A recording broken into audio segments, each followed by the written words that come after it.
Então, vendo essa parte mais macro, né, da organização do músculo, vamos ver a parte, né, micro e aí falar, né, da unidade motora. Então, esse termo é importante, né? Unidade motora. Então, sempre que eu for olhar a função no músculo, eu tenho que olhar a unidade motora em si. A unidade motora está funcionando? E o que é a unidade motora? Basicamente, é o motoneurônio. Então, é composto por uma parte do sistema nervoso neural, né? Então, aqui é o motoneurônio, o seu axônio e as fibras musculares, né, que está inervando. Olha, vocês viram lá na sensibilidade um conceito importantíssimo, que é o conceito de campo receptor, certo? Vocês lembram que existe campo receptor pequeno e campo receptor grande. Qual dos dois tipos de campos receptores, né, tem mais poder de discriminar? Vamos pensar, por exemplo, né, na nossa superfície da pele. Quando eu tenho um campo receptor grande ou um campo receptor pequeno? Pequeno. Isso? Que é exatamente por isso que eu discrimino, né, dois pontos, uma distância muito pequena, aqui na palma da mão, nos dedos, na face, e grande nas costas, na região dorsal, porque na região dorsal os campos receptores, né, do meu sistema sensorial são grandes, enquanto aqui na palma da mão, na face, é bem pequeno. Tá? A unidade motora é a mesma coisa. Então, tem unidades motoras grandes, unidades motoras pequenas. O campo receptor, eu tinha o neurônio ganglionar, né, e a área que estava inervando aqui, os receptores. Aqui, o que é que eu vou ter? É o meu neurônio motor e o número de fibra muscular que ele vai inervar. Então, uma unidade motora pequena significa que eu tenho um neurônio para uma fibra muscular, ou para poucas fibras musculares. Uma unidade motora grande, eu tenho um motoneurônio que está inervando milhares de fibras musculares. Ok? E aí, né, já faço a pergunta a vocês. Em qual músculo do nosso corpo nós temos, né, campo receptor, ou unidades motoras muito pequenas e unidades motoras grandes? Como é seu nome? Fernando, me diga, qual músculo do seu corpo tem mais unidades motoras pequenas? O músculo dos olhos. Perfeito. Né? E do campo receptor, ou unidades motoras grandes? Bíceps. A região dorsal. Por quê? Se eu preciso ter movimentos delicados, dos dedos, unidades motoras pequenas. Dos olhos, que também são rápidos, né, e bastante discriminativos, também eu tenho, né, unidades motoras, né, pequenas. Lembrem, né, aí eu vou voltar a chamar a atenção lá do personagem, né, o Stephen Hawking, né, que a doença dele é exatamente a perda da funcionalidade das unidades motoras. Ele vai perder primeiro das unidades motoras grandes, porque eu tenho um único neurônio, um único motoneurônio inervando vários músculos.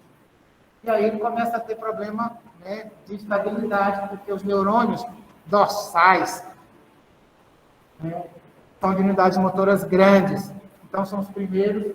Se eu perco um neurônio, eu já perco bastante da função muscular. Depois do movimento. Depois ele perde, inclusive, da respiração. Ele vai ficando exclusivamente só com o movimento, né, do olho. Por quê? Porque eu tenho unidades motoras pequenas. Eu vou perdendo um neurônio, aquilo não perde a função do músculo todo. Ok?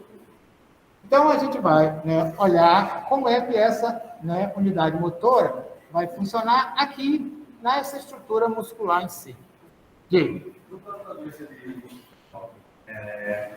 No caso do olho, os monitores, elas iam se degradando lentamente, Isso. uma oportunidade.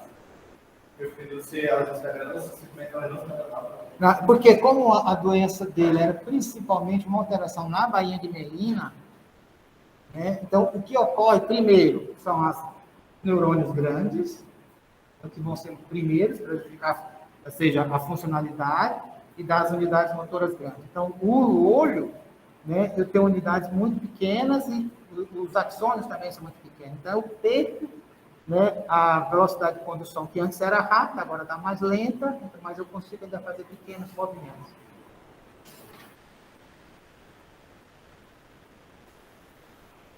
E aí, como é que o músculo ele vai promover, né, o movimento em si?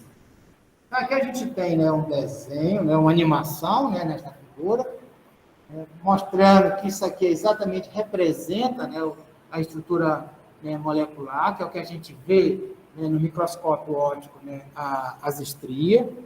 Né, mas isso não foi uma coisa tão simples, né, e fácil de ser descoberta. Né. E aí eu vou chamar a atenção de vocês, eu gosto sempre de mostrar nessa imagem, né, e falar desse aspecto em si, para a gente poder contextualizar, né, a questão, né, da descoberta científica e o papel disso, né, na própria, né, atividade médica. Então, em 1922, esses dois pesquisadores, né, ganharam o Prêmio Nobel de Medicina e Fisiologia. Então, nós estamos falando em 1922. Isso aí é o intervalo entre a Primeira Guerra e a Segunda Guerra Mundial. Então, o que esses dois pesquisadores fizeram foi desenvolveu uma técnica bastante, né, precisa para a época, que foi ter a capacidade de medir pequenas variações de temperatura no tecido muscular quando ele tem um processo de contração. Então, a primeira coisa que ele demonstrou é que a contração e o relaxamento do músculo depende da produção de calor. Produz calor. Né? E o outro viu que essa produção de calor, ela dependia desta reação, né, com a formação, dependendo do glicogênio, né, e a formação de ácido lático. Então, um diz, olha, produz calor, e o outro diz, ó, bioquimicamente está envolvida essa reação. Se isso não acontecer no tecido muscular, não ocorre contração muscular. Olha, nós, né, seres humanos, a forma da gente raciocinar, a forma da gente entender a realidade é criando modelos. E muitos dos modelos que a gente cria, né, a gente utiliza os modelos físicos que já existem. Então, nós estamos falando em contração, em movimento. O que era que, no final do século XIX e início do século XX, nós tínhamos que fazer movimento a partir de calor. A máquina a vapor. Então, na verdade, o calor servia exatamente para fazer, né, o movimento, né, na máquina a vapor. Então, a ideia, né, era tentar entender um processo semelhante que acontecia no músculo. Então, todo o processo de investigação, a partir daqui, foi tentar entender a bioquímica desse processo. Quais são as moléculas envolvidas, quais são os passos essenciais para este processo. O que é que vai disparar? A quebra do glicogênio, produção do ácido lático e a formação. E o que é que esse calor vai fazer? Porque na máquina a vapor, o calor é fundamental. Porque ele vai fazer um deslocamento das peças mecânicas. Aqui, né, o entendimento não era que o calor ele era um resultado. Ele era uma consequência do processo de contração, mas que ele era fundamental. Isso nós estamos falando da década de 20. E aí, né, este pesquisador, inclusive, ele diz, né, na sua autobiografia, já nos anos 60, né, que, na verdade, por eles terem ganho o prêmio Nobel de Medicina e Fisiologia, nessa questão da importância do calor na contração muscular, isso atrasou a pesquisa em aproximadamente 20 anos. Por que é que ele vai dizer isso? Porque só no final dos anos 40 é que vão se demonstrar que, na verdade, esse processo de contração tem a ver, né, com o mecanismo de deslizamento das proteínas.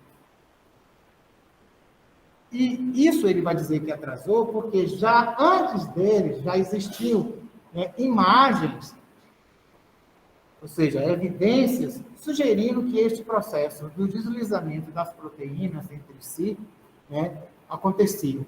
Isto aqui é uma imagem de um músculo de um inseto feito, né, no século XIX. Isso aqui o músculo, né, relaxado, e aqui o músculo contraído. E o que a gente vê são as estrias. E quanto mais contraído, o que está acontecendo é uma aproximação entre essas estrias. Olha, se está vendo uma aproximação entre as estrias, é porque aqui, na verdade, eu tenho uma unidade funcional aqui, uma outra unidade funcional aqui e outra aqui. O que eu tenho, quando eu vou contraindo, é uma diminuição disso. Ou seja, você já tinha uma evidência de que esse processo, você tinha essa estrutura que hoje nós conhecemos muito claramente, que é o sarcômero e etc. Então, essa estrutura microscópica, né, aí ela, claro, ela foi muito mais entendida com o uso da microscopia eletrônica. Né? Então, aqui eu tenho uma imagem de microscopia eletrônica, né, de um tecido muscular. Como é que eu faço, né, uma microscopia eletrônica? Vocês têm noção de como é que a gente faz prepara uma lâmina de microscopia óptica, né? Qual é a questão fundamental necessária para a gente, né, fazer, né, pegar um tecido e colocar no microscópio óptico para poder ver a sua estrutura interna? Questão básica número 1. Você é o? Alexandre. O que é que você... A primeira, uma coisa fundamental para a gente poder examinar um tecido no microscópio óptico. A pigmentação, você acha que é o primeiro lugar? Evitar a apoptose da célula. Evitar a apoptose da célula?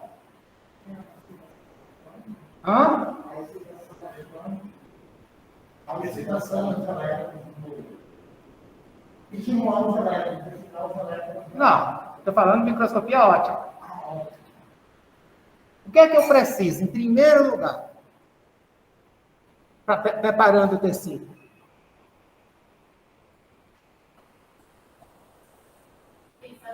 Fixação da célula.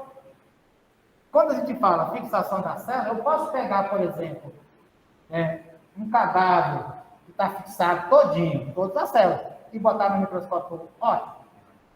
Não faz sentido eu fazer isso. Por quê?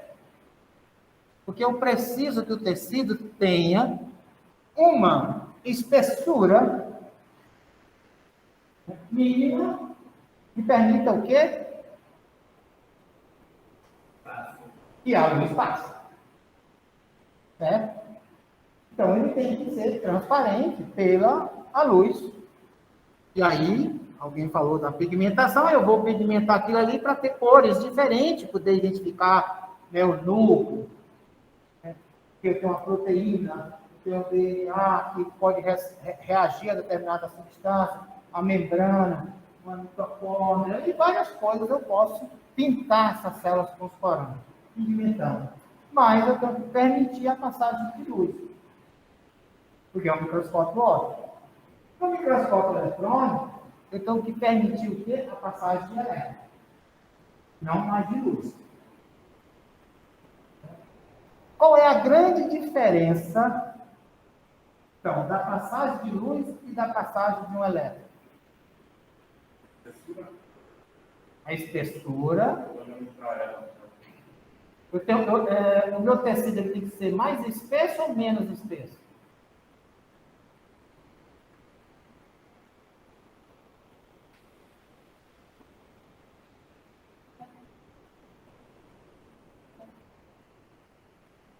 Veja bem, qual é a diferença da luz, de um feixe de luz e de um feixe de elétrico?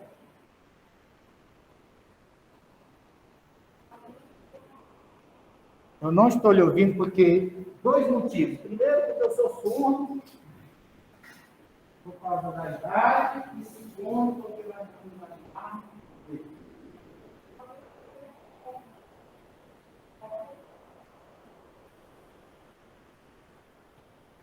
Ela falou, a luz é uma onda, né? Tem um fósforo, mas o elétrico, ele tem uma questão que é a carga elétrica. Então, ele pode se desviar facilmente com qualquer átomo que esteja ali. Então, os átomos, mesmo fixados em formal, eles não estão parados. Esses átomos aqui, eles não estão parados totalmente. Tem uma pequena vibração. E o átomo de material orgânico vibra mais ainda. Então, para você fazer uma imagem de microscopia eletrônica, você tem que diminuir essa vibração. Muitas vezes, você tem que fazer a fixação, né, em nitrogênio líquido, para chegar assim, olha, esse tecido aqui, quase, né, zero absoluto, está parado. E aí eu posso passar o meu feixe de elétron sem perturbar o elétron. Senão, aquela imagem fica totalmente turva. Para ficar perfeitinho assim, esse tecido ele precisa estar hipercongelado. E não ter vibração nenhuma. Por exemplo, se eu botar um microscópio eletrônico aqui nessa sala, ele não vai funcionar. Pela vibração só dessa sala aqui. Então, todo microscópio eletrônico geralmente é ou no subsolo, né, ou no solo, ou numa região, inclusive, que eu tenha mecanismo anti-vibração. Então, veja, o que é que eu tenho aqui? Eu tenho um microscópio eletrônico, então vai ser preto e branco, com tons de cinza. Eu vou ter regiões mais escuras e mais claras.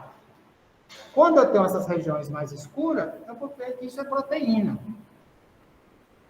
Então, basicamente, o que eu tenho aqui, olha, é uma parte, é um fragmento que foi congelado e eu passei um feixe de elétron, muito fino.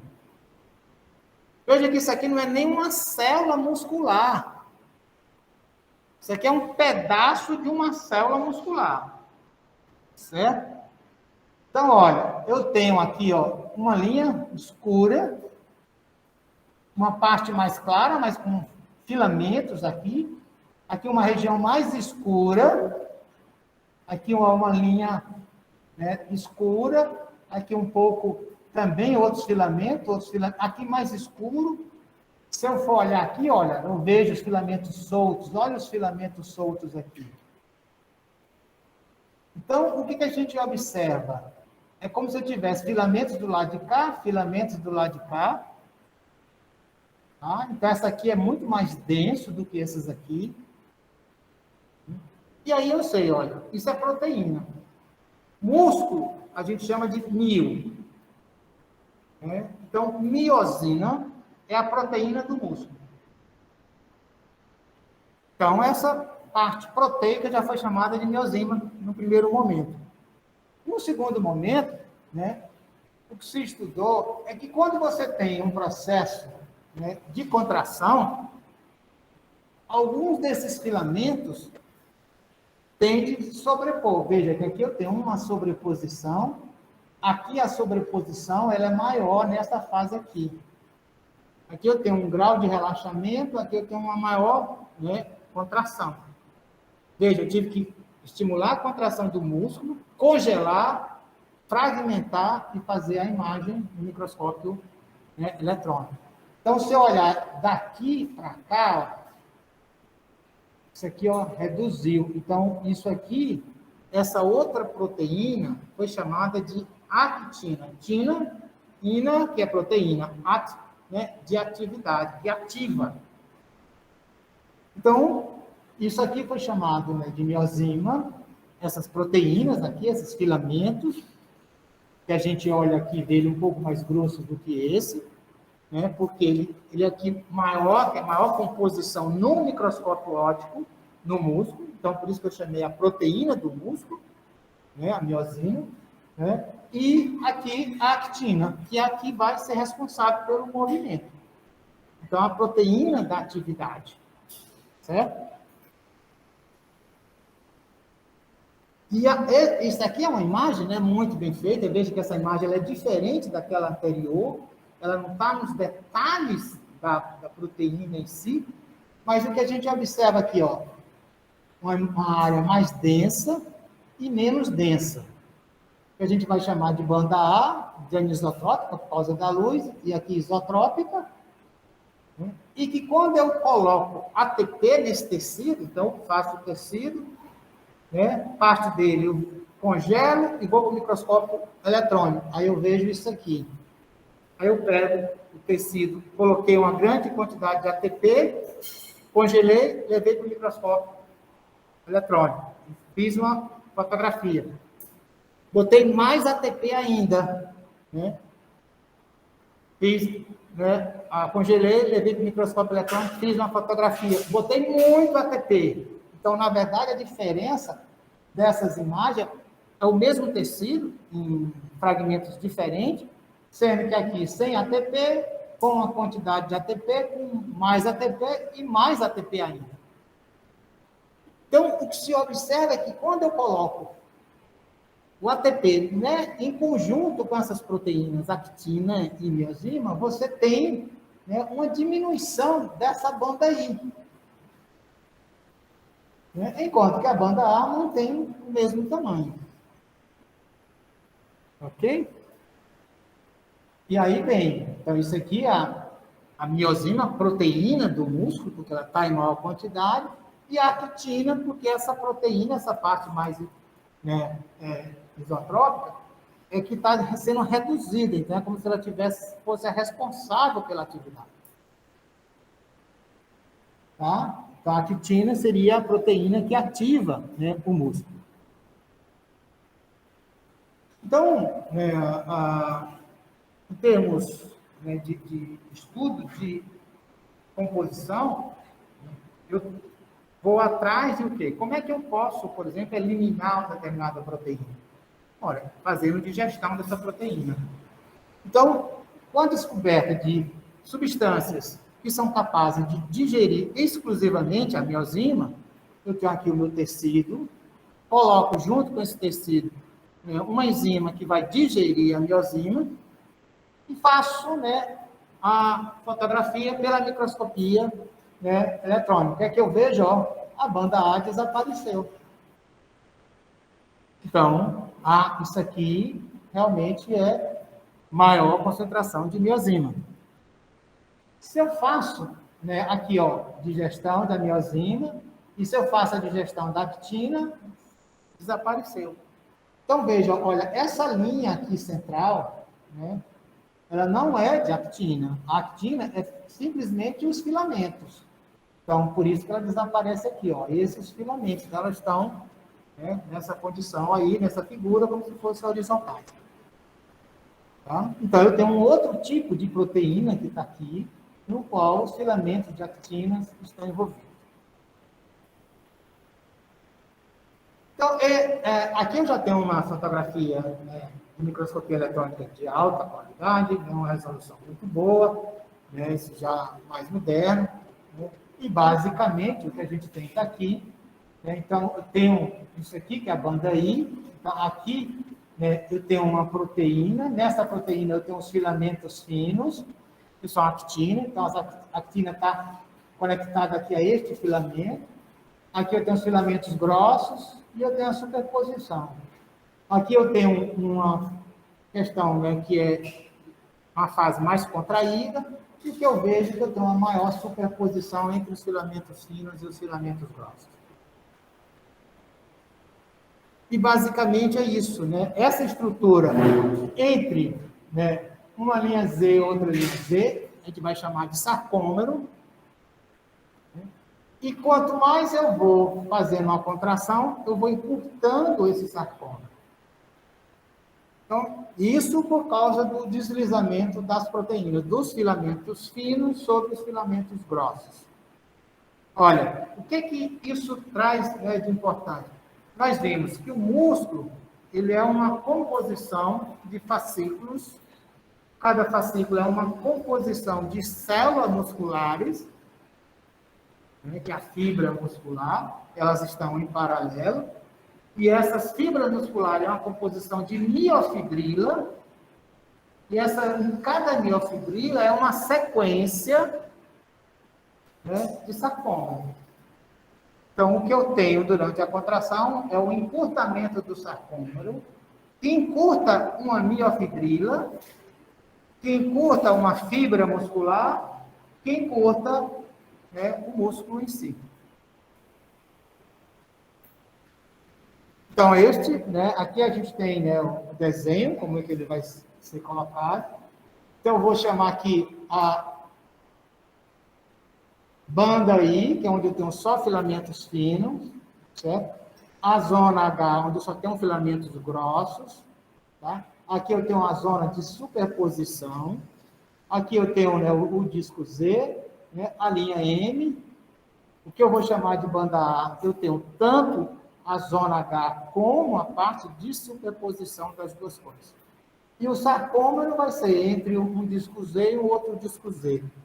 E esta composição dessas proteínas, né, aqui eu tenho a microfotografia em cima e embaixo o diagrama, né, explicando. O que é que eu tenho? A aproximação entre um disco Z e outro, que forma um sarcômero. Quando eu tenho um músculo contraído, esse sarcômero diminui de comprimento, porque essa região aqui reduz, ou seja, os filamentos finos se deslizam sobre os filamentos grossos.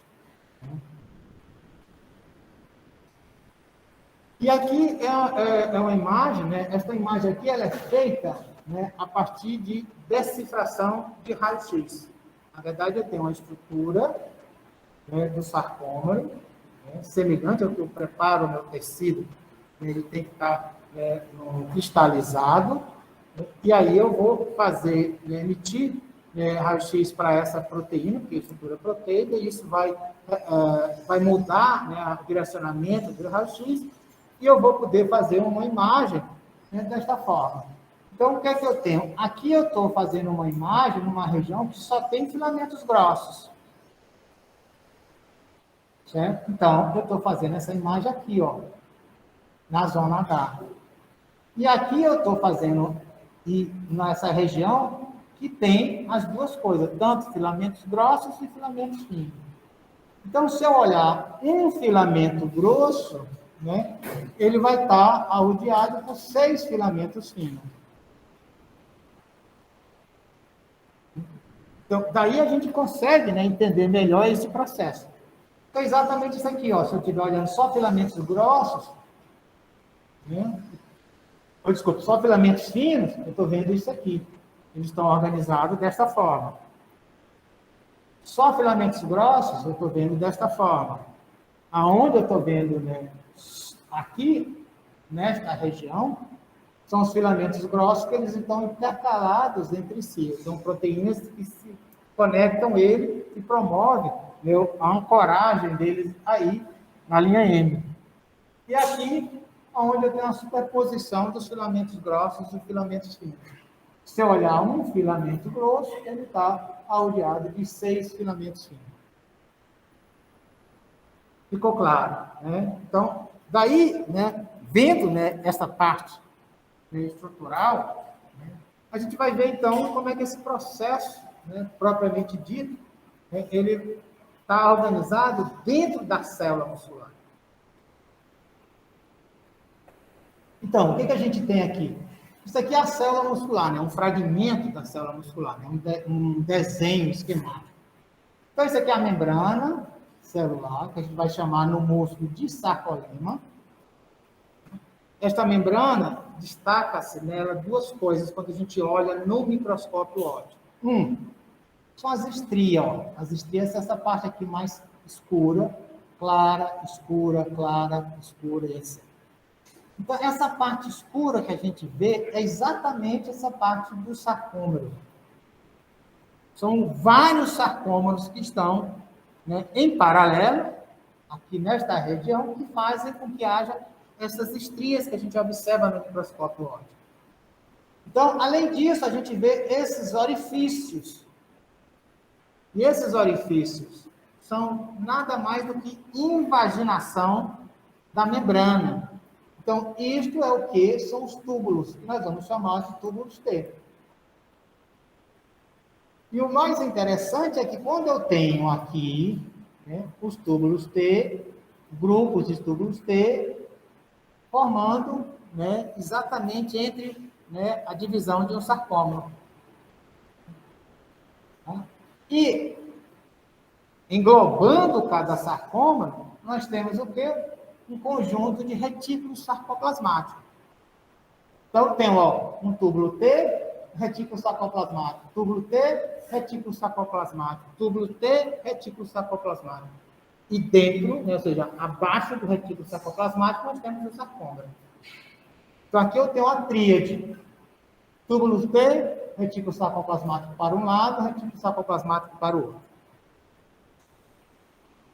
E os filamentos, né, finos e os filamentos grossos, as proteínas, aqui a gente tem a proteína, né, de miosina, né, que nada mais é esse fragmento que a gente observa, esse filamento grosso, ele é uma composição, ele é um conjunto das proteínas de miosina. Cada proteína de miosina ela vai ser formada, né, por um conjunto de aproximadamente 300 moléculas, né, deste filamento, que é um composto de dois filamentos, né, enrolados sobre si mesmo, como se fosse um processo de dupla hélice, tá? E que uma parte, que é uma parte mais densa, que nós chamamos a cabeça da miosina, que é a parte pesada, e aqui a parte leve, que é a cauda. Então, o que eu tenho é um conjunto deles, né? E o filamento grosso, então, ele é cheio, né, como se fossem umas espículas. Essas espículas nada mais são do que as cabeças aqui, dos segmentos, dos filamentos de miosina. E aí eu tenho esse conjunto. E essa cabeça ela vai ser importante porque é nela em que a actina, né, vai se ligar. Já a actina, né, ela é formada da proteína actina globular, uma proteína única, e essa proteína globular ela vai se junta, formando um filamento, e cada filamento desse de actina, ele se enrola sobre um outro, formando o filamento de actina em si. Seria mais ou menos aqui localizado, né, e ele vai, né, formando, né, este processo. Então, isso aqui seria, né, um filamento, né, da actina já estabelecido. Esse filamento da actina, ele vai ter outras proteínas, ele vai ter o que nós chamamos do complexo de troponina, que vai ser a área que vai se ligar à cabeça da miosina. Tem a tropomiosina, que é importante para a estabilidade, né, deste, né, complexo. E aqui a gente tem, né, a cabeça, né, da miosina, certo? A forma como ela vai estar se organizada, né? Como esse filamento ele vai estar fixado entre si aqui, eu tenho para um lado e para o outro, e aqui milhares e milhares, né, de cabeça, e é exatamente cada região dessa formando como se fosse, uma garra que está ali pronto, e na hora que o complexo, né, de troponina, né, permite, você tem a ligação. Quando eu tenho a ligação, há uma mudança na conformação dessa proteína e, com isso, há o deslocamento, né, da miosina sobre aqui. Além dessas proteínas, eu tenho outras proteínas que compõem o sarcômero, que foram identificadas a posteriores, que são importantíssimas na estabilidade e no funcionamento do sarcômero. Então, aqui eu tenho, ó, a banda M aqui, ó, ou a linha M, né, onde tem, né, as miosinas, para lá e para cá, ok? E aqui eu está fixado, aqui as cabeças da miosina. Aqui eu tenho, né, a actina. A actina está aqui, ó, fixada nessa região aqui, na linha Z. Também isso aqui é a estrutura proteica. Eu tenho esta proteína aqui, que a gente chama de titina. Esta proteína, ela se liga daqui para cá, ou seja, da linha Z até aqui a M. Com isso, ela mantém essa elasticidade do sarcômero. Ela é importante para esse processo de elasticidade. E aqui eu tenho a nebulina, e ela tem uma função semelhante, né, aqui, para manter a estabilidade do filamento fino, da actina. Então, quando a gente diz, então aí eu estou falando do modelo geral do sarcômero. Mas se eu for olhar para cada músculo, tanto nosso como comparando entre as espécies, essas proteínas de actina e de miosina, elas não vão ser idênticas em termos de sua composição de aminoácidos. Isso vai fazer com que essas proteínas se deslizem mais rápido, mais lento, com mais força e etc. Bem como, né, a presença dessas proteínas também, né, a nebulina e a tinina, são importantes. Mudança em termos estruturais nela, né, provoca, né, mudança na funcionalidade do músculo. Então, está aqui, olha. Vamos olhar desta forma. Eu tenho a fibra muscular. Esta fibra muscular, ela é um conjunto de miofibrila. Essas miofibrilas estão, né, em paralelo. E em série, em cada miofibrila tem um sarcômero.